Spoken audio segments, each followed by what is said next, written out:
ಹಣಕಾಸಿಗೆ ದೊಡ್ಡ ದೊಡ್ಡ ಕಾರ್ಪೊರೇಟ್ ಕಂಪನಿಗಳಿಗೆ ಹಂಚುತ್ತಿರುವ ಕೇಂದ್ರ ಮತ್ತು ರಾಜ್ಯ ಸರ್ಕಾರಗಳಿಗೆ, ರೈತರ ಭೂಮಿಯನ್ನು ಕಸಿದು ದೊಡ್ಡ ದೊಡ್ಡ ಕಾರ್ಪೊರೇಟ್ ಕಂಪನಿಗಳಿಗೆ ಹಂಚುತ್ತಿರುವ ಕೇಂದ್ರ ಸರ್ಕಾರಕ್ಕೆ, ಕಾರ್ಮಿಕ ರೈತ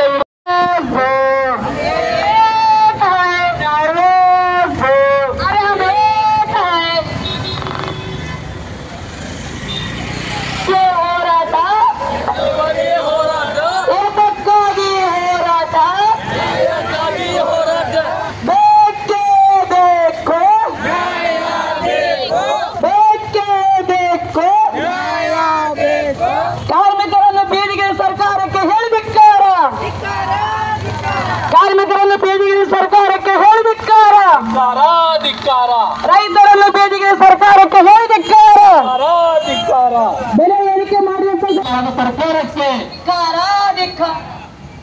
ಸರ್ಕಾರಂತೆ ಸರ್ಕಾರ, ಅಪ್ಪಂದೇನೋ ಸರ್ಕಾರ, ಸರ್ಕಾರಂತೆ ಸರ್ಕಾರ, ಅವ್ರ ಅಪ್ಪಂದೇನೋ ಸರ್ಕಾರ. ಜಿಂದಾಬಾದ್ ಮಾರ್ಕ್ಸ್ವಾದಿ ಕಮ್ಯುನಿಸ್ಟ್ ಪಕ್ಷಕ್ಕೆ, ಮಾರ್ಕ್ಸ್ವಾದಿ ಕಮ್ಯುನಿಸ್ಟ್ ಪಕ್ಷಕ್ಕೆ, ಕಾರ್ಪೊರೇಟ್ ಪರವಾದ ಕೇಂದ್ರ ಸರ್ಕಾರಕ್ಕೆ, ಕಾರ್ಪೊರೇಟ್ ಸರ್ಕಾರಕ್ಕೆ, ಮಾರ್ಕ್ಸ್ವಾದಿ ಕಮ್ಯುನಿಸ್ಟ್ ಪಕ್ಷಕ್ಕೆ, ಮಾರ್ಕ್ಸ್ವಾದಿ ಕಮ್ಯುನಿಸ್ಟ್ ಪಕ್ಷಕ್ಕೆ ಬೇಕು. ರೈತ ಕಾರ್ಮಿಕರ ಒಂದಾಗಿ, ರೈತ ಕಾರ್ಮಿಕರ ಒಂದಾಗಿ ಎಲ್ಲಿಯವರೆಗೆ ಹೋರಾಟ ಬೇಕು. ಸಮಗ್ರ ಬಿಜಾಪುರ ಜಿಲ್ಲೆಗೆ ನೀರಾವರಿ ಮಾಡಲೇಬೇಕು. 4 ಕಾನೂನು ಮಾಡುವುದು ರದ್ದು ಮಾಡಲೇಬೇಕು. ಕಾರ್ಮಿಕರ ಹಾಗೂ ರೈತರ ವಿರೋಧಿ ಜನ ವಿರೋಧಿ ಸರ್ಕಾರಕ್ಕೆ ಹೇಳಿ ಧಿಕ್ಕಾರ. ಮಾರ್ಕ್ಸ್ವಾದಿ ಕಮ್ಯುನಿಸ್ಟ್ ಪಕ್ಷದ ಹೋರಾಟಕ್ಕೆ, ಮಾರ್ಕ್ಸ್ವಾದಿ ಕಮ್ಯುನಿಸ್ಟ್ ಪಕ್ಷದ ಹೋರಾಟಕ್ಕೆ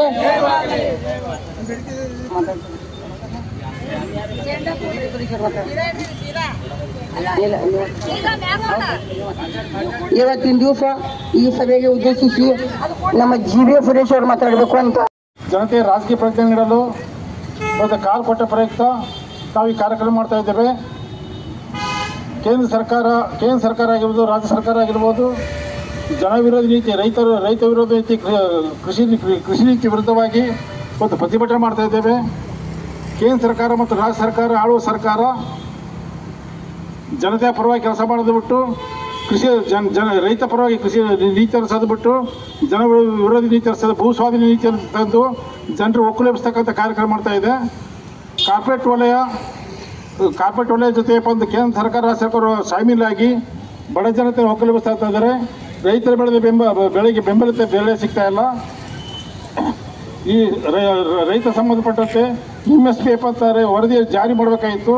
ಅವ್ರ ಉತ್ಪಾದನೆ ವೆಚ್ಚಕ್ಕೆ ಎಷ್ಟು ಖರ್ಚಾಗುತ್ತೆ 50% ಕೊಡಬೇಕಂತ ಕಾಯ್ದೆ ಇದ್ರೂ ಕೂಡ ಸಮರ್ಪಕವಾಗಿ ಜಾರಿಗೆ ಆಗ್ತಾ ಇಲ್ಲ. ದೇಶದಲ್ಲಿ ನಿರುದ್ಯೋಗಗಳ ಸಂಖ್ಯೆ ಸುಮಾರು 50 ಲಕ್ಷಕ್ಕಿಂತ ಹೆಚ್ಚು ಉದ್ಯೋಗಗಳು ಖಾಲಿ ಇವೆ. ರಾಜ್ಯ ಸರ್ಕಾರ ನೌಕರರು ಸುಮಾರು 2.5 ಲಕ್ಷ ಉದ್ಯೋಗ ಖಾಲಿ ಇವೆ. ಸುಮಾರು 2 ಕೋಟಿ ಉದ್ಯೋಗ ಸೃಷ್ಟಿ ಮಾಡ್ತಾ ಕೇಂದ್ರ ಸರ್ಕಾರ ಯಾವುದೇ ಉದ್ಯೋಗ ಸೃಷ್ಟಿ ಮಾಡದೆ ನಿರುದ್ಯೋಗ ಸಮಸ್ಯೆಯನ್ನು ಜಾಸ್ತಿ ಮಾಡ್ತಾ ಇದೆ. ಒಂದು ಕಡೆ ಜನ ಈ ಬೆಲೆ ಏರಿಕೆಯಿಂದ ತತ್ತರಿಸ್ತಾ ಇರಬೇಕಂತ ಸಂದರ್ಭದಲ್ಲಿ ಬೆಲೆಗಳನ್ನು ಏರಿಸುವ ಪೆಟ್ರೋಲ್ ಬೆಲೆ ಮತ್ತು ಇತರ ಜನಬಳಕೆ ವಸ್ತುಗಳನ್ನು ಏರ್ತಾ ಇದೆ. ಜನಜೀವನ ಭಾಳ ಕಷ್ಟ ಆಗ್ತಾ ಇದೆ. ಅಂಥ ಒಂದು ಸಂದರ್ಭದಲ್ಲಿ ಕಮ್ಯುನಿಸ್ಟ್ ಪಕ್ಷ ಆಳುವ ಸರ್ಕಾರ ಜನತೆ ಸರ್ಕಾರ ವಿರುದ್ಧ ಪ್ರತಿಭಟನೆ ಮಾಡಬಾರದಂಥ ಉದ್ದೇಶದಿಂದ, ಜನತೆ ವಿಭಜನೆ ಮಾಡುವ ದೃಷ್ಟಿಯಿಂದ ಜಾತಿಗಳ ಮಧ್ಯದಲ್ಲಿ ಕೋಮು ಭಾವನೆ ಸೃಷ್ಟಿಸಿ ಜಾತಿ ಸಂಘಟನೆ ಪ್ರೋತ್ಸಾಹ ಮಾಡ್ತಾ ಇವೆ. ಈ ಜಾತಿ ಸಂಘಟನೆ ಪ್ರೋತ್ಸಾಹ ಮಾಡೋ ಮುಖಾಂತರ ಜನತೆ ಸರ್ಕಾರ ವಿರುದ್ಧ ಪ್ರತಿಭಟನೆ ಮಾಡದೆ ಆ ಜಾತಿ ಸಂಘಟನೆಯಲ್ಲಿ ತಮ್ಮ ಸಭೆಯನ್ನು ವ್ಯಕ್ತ ಮಾಡ್ತಾ ಇದ್ದಾರೆ. ಆ ಸರ್ಕಾರದ ಇರ್ತಕ್ಕಂಥ ನೀತಿಗಳ ವಿರುದ್ಧವಾಗಿ ಜನತೆ ರಾಜಕೀಯ ಪ್ರಜ್ಞೆ ಕೊಡಬೇಕಂತ ಉದ್ದೇಶದಿಂದ ಇಡೀ ಕರ್ನಾಟಕ ರಾಜ್ಯಾದ್ಯಂತ ಭಾರತ ಮಾರ್ಕ್ಸ್ವಾದಿ ಕಮ್ಯುನಿಸ್ಟ್ ಪಕ್ಷ ಈ ಕಾರ್ಯಕ್ರಮ ಹಮ್ಮಿಕೊಂಡ ಪ್ರಯುಕ್ತ ಜನತೆಗೆ ಒಂದು ಪ್ರಜ್ಞೆ ಕೊಡೋಕ್ಕೆ ಒಂದು ಪ್ರಾಮಾಣಿಕವಾದ ಪ್ರಯತ್ನ ಮಾಡ್ತಾ ಇದೆ. ಹಿಂದೆ ಬ್ರಿಟಿಷ್ ಸರ್ಕಾರ ವಿರುದ್ಧ ಭಾರತ ದೇಶ ಜನಜಂಗೆದ್ದು ಸ್ವಾತಂತ್ರ್ಯ ಕಲಿಸಿಕೊಟ್ಟಂಥ ದೇಶ ಇದ್ದು, ಆದರೆ ನಮ್ಮ ಸರ್ಕಾರ ಆಳ್ತಕ್ಕಂಥ ಸರ್ಕಾರ ಜನ ವಿರೋಧಿ ನೀತಿ ಅನುಸರಿಸಿ ನಿರುದ್ಯೋಗ ಜಾಸ್ತಿ ಮಾಡ್ತಕ್ಕಂಥದ್ದು, ಉದ್ಯೋಗಗಳನ್ನ ಕಡಿಮೆಗೊಳಿಸ್ತಕ್ಕಂಥದ್ದು, ಜನರ ಮಧ್ಯೆ ಒಡಕುಂಟು ಮಾಡ್ತಕ್ಕಂಥದ್ದು, ಈ ಥರ ಸಮಸ್ಯೆಗಳು ಸೃಷ್ಟಿ ಮಾಡ್ತಾ ಇದೆ. ಜೊತೆಗೆ ಮಹಿಳೆಯರ ಮೇಲೆ ಸರಿಯಾಗಿ ರಕ್ಷಣೆ ಇಲ್ಲ. ದಿನಕ್ಕೊಂದು ಸರಾಸರಿ ಸರ್ಕಾರ ಅಂಕಿ ಸಂಖ್ಯೆ ಪ್ರಕಾರ ಮಹಿಳೆ ಮೇಲೆ ದಿನಕ್ಕೊಬ್ಬರಿಗೆ ಅತ್ಯಾಚಾರ ಆಗ್ತಾ ಇದೆ, ಮಕ್ಕಳ ಮೇಲೆ ಅತ್ಯಾಚಾರ ಆಗ್ತಾ ಇದೆ. ಇದ್ರ ಜೊತೆಗೇಪ್ಪ ಅಂತಂದರೆ ಸಂವಿಧಾನವನ್ನು ಬದಲಾಯಿಸಬೇಕು, ಸಂವಿಧಾನ ಜಾತ್ಯತೀತ ಮತ್ತು ಸಮಾಜವಾದಿ ಪದಗಳನ್ನು ತೆಗಿಬೇಕಂತಕ್ಕಂಥದ್ದು ಇತ್ತೀಚೆಗೆಪ್ಪ ಅಂತಂದ್ರೆ RSS ಸಂಘದವರು ಒಂದು ಸ್ಟೇಟ್ಮೆಂಟ್ ಕೊಟ್ಟಿದ್ದಾರೆ. ಈ ಜಾತ್ಯದ 1976 42ರ ತಿದ್ದುಪಡಿ ಪ್ರಕಾರ ಈ ಸಮಾಜವಾದಿ ಮತ್ತು ಜಾತ್ಯದ ಪದವನ್ನು ಸಂವಿಧಾನ ಸೇರ್ಪಡೆ ಮಾಡಿದೆ. ಆ ಪದವನ್ನು ತೆಗಿಬೇಕಂತ ಈ ಸಂದರ್ಭದಲ್ಲಿ ಭಾರತ ಮಾರ್ಕ್ಸ್ವಾದಿ ಪಕ್ಷ ಕಮ್ಯುನಿಸ್ಟ್ ಪಕ್ಷ ಅವ್ರ ಹೇಳಿಕೆಯನ್ನು ಖಂಡಿಸ್ತಾ ಇದೆ. ಈ ಮೂಲಕ ಏನಪ್ಪ ಅಂತಾರೆ ಈ ಪತ್ರಿಕಾ ಮಾಧ್ಯಮ ಮುಖಾಂತರ ಜನರಿಗೆ ಸಂದೇಶ ನೀಡಬೇಕಂತ ಕೋರ್ತಾ ಇದ್ದೇನೆ. ಸುರೇಶ್ ಜಿ ಬಿ ಅಂತೇಳಿ ಪಕ್ಷ ಭೀಮರಾಯ ಪೂಜಾರಿ ಮಾರ್ಕ್ಸ್ವಾದಿ ಕಮ್ಯುನಿಸ್ಟ್ ಪಕ್ಷದ ಸೆಕ್ರೆಟರಿ ಆದಂಥ ಭೀಮರಾಯ ಪೂಜಾರಿ ಅವರು ಒಂದೆರಡು ಮಾತನ್ನು ಮಾತಾಡೋದು.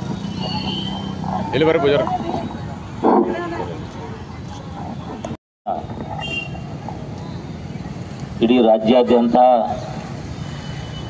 30ನೇ ತಾರೀಕಿಗೆ ಕಮ್ಯುನಿಸ್ಟ್ ಮಾರ್ಕ್ಸ್ವಾದಿ ರಾಜಕೀಯ ಪ್ರಚಾರ ಆಂದೋಲನ ಮಾಡಬೇಕು ಅಂತಿತ್ತು. ಅದು ನಮ್ಮ ಜಿಲ್ಲೆಯಲ್ಲಿ ಇವತ್ತಿನ ದಿವಸ ರವಿವಾರ ಹೇಳಿ ನಾವು ಇಟ್ಕೊಂಡಿದ್ದು. ಇವತ್ತಿನ ಈ ಒಂದು ರಾಜಕೀಯ ಪ್ರಚಾರ ಸಭೆಗೆ ನಮ್ಮ ಎಲ್ಲ CITU ಮತ್ತು ರೈತ ಸಂಘಟನೆ ಮತ್ತು ಕಮ್ಯುನಿಸ್ಟ್ ಪಾರ್ಟಿಯ ಎಲ್ಲ ಮುಖಂಡರು ಮತ್ತು ಅಣ್ಣಾರ ಇಳಿಗೆರವರು, GB ಸುರೇಶ್ ಅವರು, ಲಕ್ಷ್ಮಣ ಹಂದ್ರಾಳ್ ಅವರು, ವಾಲಿ ಮೇಡಮ್ ಅವರು ಮತ್ತು ಸುರೇಖಾ ರಜಪೂತ್ ಅವರು ಇನ್ನಿತರ ಎಲ್ಲ ಮುಖಂಡರು ಈ ಕಾರ್ಯಕ್ರಮಕ್ಕೆ ಆಗಮಿಸಿ ಸಿದ್ದೇಶ್ವರ ದೇವಸ್ಥಾನದಿಂದ ಅಂಬೇಡ್ಕರ್ ಸರ್ಕಲ್ವರೆಗೆ ಮೆರವಣಿಗೆ ಮುಖಾಂತರ ಈ ಒಂದು ಕಮ್ಯುನಿಸ್ಟ್ ಪಾರ್ಟಿಯ ತತ್ವ ಸಿದ್ಧಾಂತಗಳು ಮತ್ತು ರಾಜಕೀಯ ಬದಲಾವಣೆಗಳು, ಇವತ್ತಿನ ಆಳುವ ಸರ್ಕಾರಗಳು ನಮ್ಮನ್ನು ಯಾವ ರೀತಿ ಆಳ್ತಾ ಇದೆ, ಅದರಲ್ಲಿ ಇರ್ತಕ್ಕಂಥ ಲೋಪದೋಷಗಳೇನು ಅದನ್ನು ಎತ್ತಿ ಹಿಡಿದು ಇಡೀ ಜನರಿಗೆ ಗುರುತಾಗಲಿ ಹೇಳಿ ಪ್ರಚಾರ ಜಾಥಾವನ್ನು ನಾವು ಹಮ್ಮಿಕೊಳ್ಳಲಾಗಿದೆ. ಇವತ್ತಿನ ಈ ಒಂದು ಕರ್ನಾಟಕದಲ್ಲಿರ್ತಕ್ಕಂಥ ಕಾಂಗ್ರೆಸ್ ಸರ್ಕಾರ ನಿಮಗೆಲ್ಲ ಗೊತ್ತಿರಬೇಕು, ರೈತರ ಜಮೀನನ್ನು ಕಸಿದುಕೊಂಡು ಬಹುರಾಷ್ಟ್ರೀಯ ಕಂಪನಿಗಳಿಗೆ ಕೊಡಬೇಕು ಅನ್ನತಕ್ಕಂಥ ಒಂದು ನಿರ್ಧಾರವನ್ನು ತೆಗೆದುಕೊಂಡು ಇಡೀ ರಾಜ್ಯದಲ್ಲಿ ಎಲ್ಲ ರೈತರನ್ನು ಭೂಮಿಯನ್ನು ಕಸಿದುಕೊಳ್ಳಿಕ್ಕೆ ಪ್ರಯತ್ನ ಮಾಡ್ತಾ ಇದೆ.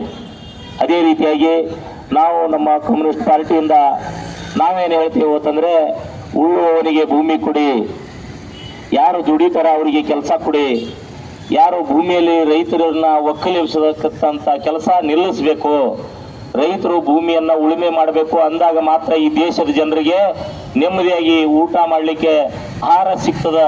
ಇಲ್ಲದಿದ್ದರೆ ರೈತರು ಆ ಬಿತ್ತುದನ್ನು ಬಿಟ್ಟು ಕಾರ್ಪೊರೇಟ್ ಕಂಪನಿಗಳಿಗೆ ಭೂಮಿಯನ್ನು ಕೊಟ್ಟರೆ ಭೂಮಿಯಲ್ಲಿರ್ತಕ್ಕಂಥ ಫಲವತ್ತಾದ ಬೆಳೆಯನ್ನು ಬರಲಿಕ್ಕೆ ಆಗಲ್ಲ. ನಾವೆಲ್ಲರೂ ಅನಾರೋಗ್ಯರಾಗಲಿಕ್ಕೆ ಕಾರಣರಾಗ್ತೀವಿ, ವಾಯು ಮಾಲಿನ್ಯ ಹಾಳಾಗ್ತದೆ. ಅದಕ್ಕಾಗಿ ನಮ್ಮ ರೈತರನ್ನ ರಕ್ಷಣೆ ಮಾಡಬೇಕು. ನಮ್ಮ ರೈತರ ಜಮೀನನ್ನು ಬೇಕಾಗಿರ್ತಕ್ಕಂಥ ರೈತರಿಗೆ ಸವಲತ್ತುಗಳನ್ನು ಸರ್ಕಾರದಿಂದ ಕೊಡಬೇಕು. ಬೆಳೆದಂಥ ಬೆಳೆಗೆ ಬೆಂಬಲ ಬೆಲೆಯಾಗಿ ಕೊಡಬೇಕು. ಸ್ವಾಮಿನಾಥನ್ ಆಯೋಗದ ವರದಿ ಪ್ರಕಾರ ಅವರ ಖರ್ಚಕ್ಕೆ 50% ಸೇರಿಸಿ ಅದನ್ನು ರೈತರಿಗೆ ಬೆಲೆ ನಿಗದಿ ಮಾಡಬೇಕು ಅಂತೇಳಿ ನಾವು ಹೋರಾಟಗಳನ್ನು ಮಾಡ್ತಾ ಇದ್ದೇವೆ. ಅದನ್ನು ಬಿಟ್ಟು ಸರ್ಕಾರ ಇವತ್ತು ನೀವು ಯಾರು ಭೂಮಿಯನ್ನು ಉಳುಮೆ ಮಾಡೋದು ಬೇಕಾಗಿಲ್ಲ, ಕಾರ್ಪೊರೇಟ್ ಕಂಪನಿಗಳು ಉಳುಮೆ ಮಾಡ್ತಾ ಇದ್ದಾವೆ, ಆ ಕಾರ್ಪೊರೇಟ್ ಕಂಪನಿಗಳಿಗೆ ಭೂಮಿ ಕೊಡಿ ಅಂತೇಳಿ ಇವತ್ತಿನ ದಿವಸ ಸರ್ಕಾರದ ನಿರ್ಧಾರವನ್ನು ಬಲವಂತದ ಭೂ ಸ್ವಾಧೀನ ಕಾಯ್ದೆಯನ್ನು ತರ್ತಾ ಇದ್ದಾರೆ. ಅದನ್ನು ನಾವು ತರಬಾರದು ಹೇಳಿ ನಮ್ಮ ಕಮ್ಯುನಿಸ್ಟ್ ಪಾರ್ಟಿಯಿಂದ ತೀವ್ರವಾದಂಥ ವಿರೋಧ ಮಾಡ್ತಾ ಇದ್ದೇವೆ. ಅದೇ ರೀತಿಯಾಗಿ ಕಾರ್ಮಿಕರು ಸುಮಾರು ವರ್ಷಗಳಿಂದ ನಮ್ಮ ದೇಶಕ್ಕೆ ಸ್ವಾತಂತ್ರ್ಯ ಸಿಕ್ತು, ಸಂವಿಧಾನ ರಚನೆ ಆಗಿದ್ದಾಗಿನ ಹಿಡಿದು 8 ತಾಸದ ಕೆಲಸದ ಅವಧಿಯನ್ನು ಇವತ್ತು ಸಂವಿಧಾನದಲ್ಲಿ ಇತ್ತು. ಅದನ್ನು ಸಂವಿಧಾನವನ್ನು ಬದಲಾವಣೆ ಮಾಡಿ ಇವತ್ತು ಕಾರ್ಪೊರೇಟ್ ಪರವಾದಂಥ ಕಾನೂನನ್ನು ಕಾರ್ಮಿಕರನ್ನ 12 ತಾಸು ಕೆಲಸ ಹಚ್ಚಬೇಕು, ಕಾರ್ಪೊರೇಟ್ ಕಂಪನಿಗಳಿಗೆ ಅನುಕೂಲ ಆಗಲಿ, ಕಾರ್ಪೊರೇಟ್ ಕಂಪನಿಗವರು ಮತ್ತಿಷ್ಟು ಮೇಲಕ್ಕೆ ಹೋಗಲಿ, ಅವರು ಶ್ರೀಮಂತರಾಗಬೇಕು, ಬಡವರಾಗಬೇಕು ಅಂತಕ್ಕಂಥ ನೀತಿಗಳನ್ನು ಏನು ಇವತ್ತಿನ ಸರ್ಕಾರ ಅನುಸರಿಸ್ತಾ ಇದೆ, ಅದಕ್ಕೆ ನಾವು ಕಮ್ಯುನಿಸ್ಟ್ ಪಾರ್ಟಿಯಿಂದ ತೀವ್ರವಾದಂಥ ವಿರೋಧ ಮಾಡ್ತಾ ಇದ್ದೇವೆ. ಅಂಥ ಕಾನೂನುಗಳನ್ನು ಬರಬಾರ್ದು.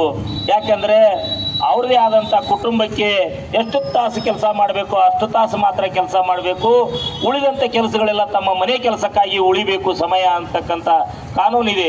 ಅದನ್ನು ಬಿಟ್ಟು ಇವತ್ತಿನ ದಿವಸ ಮೋದಿ ಸರ್ಕಾರ ಆಗಿರಲಿ, ಸಿದ್ದರಾಮಯ್ಯನ ಸರ್ಕಾರ ಆಗಿರಲಿ, ಅವರು 12 ತಾಸನ್ನ ಕೆಲಸ ಮಾಡಬೇಕು ಕಾರ್ಮಿಕರು ಅಂತಕ್ಕಂಥದ್ದು ಕಾನೂನನ್ನು ಸೃಷ್ಟಿ ಮಾಡಿಕೊಂಡಿದ್ದಾರೆ. ಅದನ್ನು ಆಗಬಾರ್ದು. ಯಾಕೆಂದರೆ ಕಾರ್ಮಿಕರ ಪರವಾಗಿ ನಾವು ಮಾತಾಡ್ದಂಗೆ ದಿನ ಕಾಯ್ದೆಯನ್ನ ಕಾರಿಡಾರ್ ರಸ್ತೆಗೆ ಅಂತೇಳಿ ವಶಪಡಿಸಿಕೊಂಡಂಥ ಭೂಮಿ 1 ವರ್ಷದ 4 ವರ್ಷಗಳ ಕಾಲ ಹೋರಾಟ ನಡೆದಿದೆ.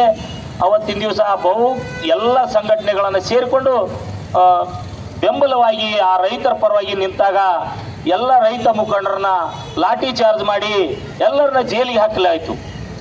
ಯಾಕ್ರಿ ಇವತ್ತಿನ ದಿವಸ ನಾವು ಸರ್ಕಾರ ಕೇಳಬೇಕಾಗಿದೆ.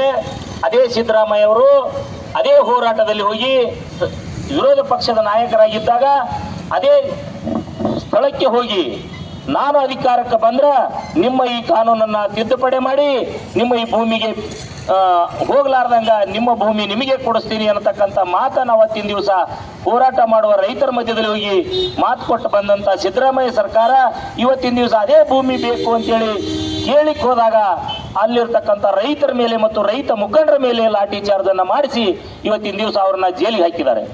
ಇದೇನ ನ್ಯಾಯ ಸಿದ್ದರಾಮಯ್ಯನವ್ರದ್ದು? ಇಂಥವ್ರು ನಮ್ಮ ರಾಜ್ಯಕ್ಕೆ ಬೇಕಾ? ಇವತ್ತಿನ ದಿವಸ ನೀವೆಲ್ಲ ನೋಡ್ತಿರ್ಬೋದು, ಇಲ್ಲೇ ಪಕ್ಕದ ಕೇರಳದಲ್ಲಿ ಋಣಮುಕ್ತ ಕಾಯ್ದೆ ತಂದಿದ್ದಾರೆ. ಕೇರಳದ ಸರ್ಕಾರ ಋಣಮುಕ್ತ ಕಾಯ್ದೆ, ರೈತರಿಗೆ ಯಾರಿಗೂ ಕೂಡ ಸಾಲ ಇರಬಾರ್ದು, ಖಾಸಗಿ ಸಾಲ ಸಮೇತ ಮನ್ನಾ ಮಾಡ್ತೇವೆ ಅಂತ ಹೇಳಿ ಖಾಸಗಿ ಲೇವಾದೇವಿ ಸಾಲ ಮನ್ನಾ ಮಾಡಿದ್ದಾರೆ. ಅಂಥ ಸರ್ಕಾರ ಬೇಕು ನಮಗೆ. ಇಂಥ ಸರ್ಕಾರಗಳು ಹೇಳೋದೊಂದು ಮಾಡೋದೊಂದು, ಹೇಳೋದೊಂದು ಮಾಡೋದೊಂದು, ಜನರನ್ನ ಮೋಸ ಮಾಡ್ತಾ ಇದ್ದಾರೆ. ಅದೇ ರೀತಿಯಾಗಿ ಇವತ್ತಿನ ದಿವಸ ಎಲ್ಲ ಕಡೆ ಬಹುರಾಷ್ಟ್ರೀಯ ಕಂಪನಿಗಳನ್ನು ತಂದು ಹಳ್ಳಿಗಳಲ್ಲಿರ್ತಕ್ಕಂಥ ಜನರನ್ನ ಒಕ್ಕಲೆಬ್ಬಿಸಿ ಆ ಕಾರ್ಪೊರೇಟ್ ಕಂಪನಿಗಳಿಗೆ ಭೂಮಿಯನ್ನು ಅತಿಯಾಗಿ ಕಡಿಮೆ ರೇಟಿನಲ್ಲಿ ಜನರಿಗೆ ಕಂಪನಿಗೆ ಕೊಡ್ತಕ್ಕಂಥ ಕೆಲಸ ಮಾಡ್ತಾ ಇದ್ದಾರೆ. ಅದು ಆಗಬಾರ್ದು ಅಂತಕ್ಕಂಥದ್ದು ನಮ್ಮ ಕಮ್ಯುನಿಸ್ಟ್ ಪಾರ್ಟಿಯ ಒಂದು ತತ್ವ ಸಿದ್ಧಾಂತದ ಹೋರಾಟ. ಅದೇ ರೀತಿಯಾಗಿ KPS ಬ್ಯಾಂಕ್ನಲ್ಲಿ, ಸರ್ಕಾರಿ ಬ್ಯಾಂಕ್ನಲ್ಲಿ ಅದನ್ನು ಇವತ್ತಿಗೂ ಕೂಡ ಜಾರಿ ತರಲಿಕ್ಕೆ ಆಗ್ತಾ ಇಲ್ಲ ಅವರಿಗೆ. ನಾನು ನುಡಿದಂತೆ ನಡೆದಿದ್ದೇನೆ. ಮಹಿಳೆಯರ ಮೇಲೆ ದೌರ್ಜನ್ಯ ಹೆಚ್ಚಾಗುತ್ತಿದೆ. ಒಂದು ಈ ಬಿಜೆಪಿ ಸರ್ಕಾರ ಬಂತು, ಇವತ್ತು ನಾವು ಕುಲನೆ ಹೇಳಿ ಬರ್ತೀನಿ, ಯಾರಿಗೂ ಹೊಂದಲಾರದು. ಎಲ್ಲಿ ಕೂತ್ರು ಅಷ್ಟೇ ಅದ, ಕಚೇರಿ ಕೂತ್ರು ಅಷ್ಟೇ ಅದ. ಸರ್ಕಾರ ಯಾವುದೇ ಇರಲಿ ಮಹಿಳೆಯರ ಪರವಾಗಿರಬೇಕು ಅಥವಾ ಈ ನಮಗೆ ಹಾಕದಂತ ವೋಟ್ ಹಾಕದಂತವರ ಪರವಾಗಿರಬೇಕು, ಬಡವರ ಪರವಾಗಿರಬೇಕು. ಹೇಳೋ ಮುಂದೆ ಒಂದು ಹೇಳೋದು, ಮಾಡೋದು ಆಯ್ತು, ಮುಗಿತಾರ ಕೆಲಸ. ರೊಕ್ಕ ಹಂಚೋದದ, ಹೋಗ್ತಾ ಹೋಗೋದು. ಆದರೆ ಎಲ್ಲ ಕಾರ್ಮಿಕರು ಯಾವುದೇ ಸರ್ಕಾರಿ ನೌಕರಿಯಲ್ಲಿ ಇರಲಿ, ಇವತ್ತು ಪೊಲೀಸರೇ ಆಗಲಿ, PSI ಆಗಲಿ, ಇವತ್ತು ಅಂಗನವಾಡಿ ಕಾರ್ಯಕರ್ತರೇ ಆಗಲಿ, ಬಿಸಿ ಹೊಡೆದವರೇ ಆಗಲಿ, ಇವತ್ತು ಶಿಕ್ಷಕರೇ ಆಗಲಿ, ಎಲ್ಲರಿಗೂ ಹೆಚ್ಚಂದ್ರೆ ಮಹಿಳೆಯರ ಮೇಲೆ ದೌರ್ಜನ್ಯ ಹೆಚ್ಚಿಗೆ. ಮಹಿಳೆಯರು ಮನೆಯಲ್ಲಿ ಕೆಲಸ ಮಾಡಿ ಮತ್ತೆ ಈಗ ಮೊನ್ನೆ DC ಅವರು ಒಂದು ಆರ್ಡರ್ ಮಾಡ್ಯಾರ. ಈಗ ನಾ ಇದ್ರಾಗ ಹೇಳ ಬಯಸ್ತೀನಿ, ಕಮ್ಯುನಿಸ್ಟ್ ಪಾರ್ಟಿಯಿಂದ ಅಂಗನವಾಡಿ ಕಾರ್ಯಕರ್ತರ ಮನೆಯಲ್ಲಿ ಅವರಿಗೆ ಗಂಡು ಸರಿಯಾಗಿರೋದಿಲ್ಲ, ಗಂಡು ತೀರ್ಕೊಂಡಿರ್ತಾರೆ, ಮನೆಯಲ್ಲಿ ಮಕ್ಕಳಿಗೆ ನೋಡೋರು ಇರಂಗಿಲ್ಲ, ಅವರಿಗೆಲ್ಲ BLO ಹಾಕಿಬಿಟ್ಟಾರೆ. ಯಾಕೆ ಗಂಡಸರು ಕೊಲ್ಲಾಗಿಲ್ಲ ನೀನು ಕೊಡ್ಲಿಕ್ಕೆ ಅವ್ರಿಗೆ BLO ಸರ್ವೆ ಇವರೇ ಮಾಡ್ಬೇಕತ್ತ, ಅವ್ರ ಪಗಾರ ಕಡಿಮೆ. ಶಿಕ್ಷಕರು ಹಾಕಬೇಕು. ಗಂಡಸರು ಶಿಕ್ಷಕರು ಏನ್ ಮಾಡ್ತಾರೆ? ಈ ನಾಳಿನ ದಿನಮಾನದಾಗ DC ಅವರು ಕೊಡ್ತೇವೆ, ನಮ್ಮ ಶಾಸಕರು ಕೊಟ್ಟಿದ್ದೆವು, CDP ಅವರು ಕೊಟ್ಟಿದ್ದೆವು, DD ಅವರು ಕೊಟ್ಟಿದ್ದೆವು. ಮಹಿಳೆಯರ ಮೇಲೆ ದೌರ್ಜನ್ಯ ಯಾಕೆ ಮಾಡ್ತಾರೆ? ಮಹಿಳೆಯರೆಲ್ಲರೂ ಇವರು ಬದುಕಿಲ್ಲ. ಮಹಿಳೆಯರು ಇವ್ರಿಗೆ ಮನೆ ಮಾಡ್ಕೊಡ್ಲಿಲ್ಲ ಅಂದ್ರೆ ಇವ್ರು ಪ್ಯಾಂಟ್ನು ಹಾಕೋಂಗಿಲ್ಲ, ನೌಕರಿನೂ ಬರಂಗಿಲ್ಲ, ಏನೂ ಮಾಡಲ್ಲ DC ಹಿಡ್ಕೊಂಡು. ಆಗ ಅವ್ರು ಗಮನಿಸಿಲ್ಲ ಮಹಿಳೆಯರ ಮೇಲೆ ಯಾಕೆ ಒತ್ತಡ ತರಲತ್ತಿದೆವು, ಅವ್ರಿಗೆ ಎಷ್ಟು ಒತ್ತಡ ಅದ, ಅವ್ರು ಯಾವಾಗ ಕೊಡಬೇಕು ಯಾವಾಗ ಇಲ್ಲ. ಈಗ ರೈತರ ಬೆಳೆಯಲಿಲ್ಲ, ಅವ್ರು ಮೇಲಿಗಿಲ್ತಾರ, ಅವರು ಅನ್ನನೂ ತಿನ್ಬೇಕಲ್ಲ, ತಿನ್ನಂಗಿಲ್ಲ. ಅವ್ರಿಗೆ ಬೆಂಬಲ ಬೆಲೆ ಇಲ್ಲ, ಎಲ್ಲ ಏರಿಸಿ ಬಿಟ್ಟಾರ. ಆ ಸರ್ಕಾರ ಬಂದು ಹಂಗೆ ಮಾಡ್ತು, ಈ ಸರ್ಕಾರ ಬಂದು ಹಿಂಗೆ ಮಾಡ್ತು, ಯಾವ್ದು ಕೂಡ ಹೊಂದ್ಕೊಳಕತ್ತಾವ ಸರ್ಕಾರಗಳು. ಆದ್ರೆ ನಡವಳಿಕೆ ಇರೋರು ಬಡವ್ರಿ, ಸಾವಿರ ಪಡೋರಿ, ನೌಕರಿದಾರಿಗೆ ಪಗಾರ ಬರ್ತದೆ, ದೊಡ್ಡ ನೌಕರಿದಾರಿಗೆ ಅವ್ರಿಗೆ ಏನೂ ಆಗಲ್ಲ. ಆದ್ರೆ ಮುಂದಿನ ದಿನಮಾನದಾಗ